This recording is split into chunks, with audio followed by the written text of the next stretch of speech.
Mexico.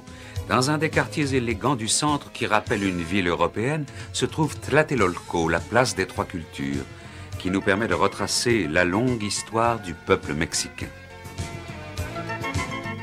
Une chaîne de gratte-ciel y symbolise le Mexique d'aujourd'hui, mais au centre de la place s'élève une vieille église coloniale, l'église de Santiago, construite par les Espagnols.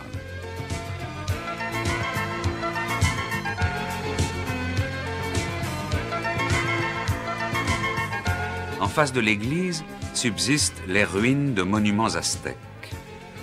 À l'entrée de la place, on peut lire l'inscription suivante sur un monument: le pays fut vaincu par Cortés en 1521. Il ne s'agissait pourtant pas d'une véritable défaite, car cet événement fit naître une nation composée de différents peuples, qui est le Mexique moderne.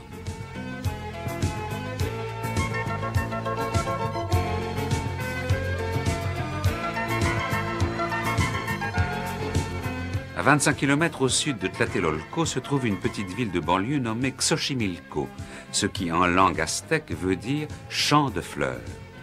Le dimanche, les Mexicains aiment se retrouver à Xochimilco, qui est une ville lacustre avec de nombreux canaux sur lesquels les gens se promènent dans des barques fleuries. Chaque bateau porte un nom de femme. Parfois, une barque emporte un couple d'amoureux, suivi d'un orchestre qui les accompagne en musique. De cette barque en promenade s'approche parfois un canoë pour vendre des fleurs chatoyantes aux amoureux.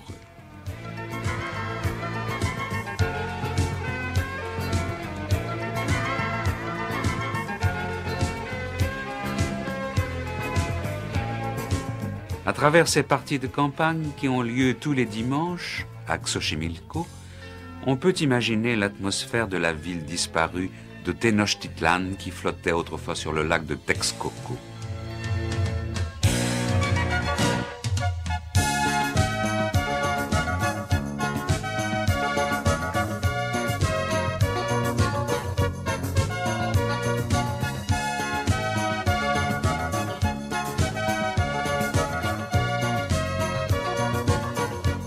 Ainsi, à travers les scènes de la vie quotidienne d'aujourd'hui, on aperçoit constamment à quel point le Mexique est imprégné du mélange de plusieurs civilisations, d'une part de la culture maya et surtout aztèque, et d'autre part de la culture européenne et principalement espagnole.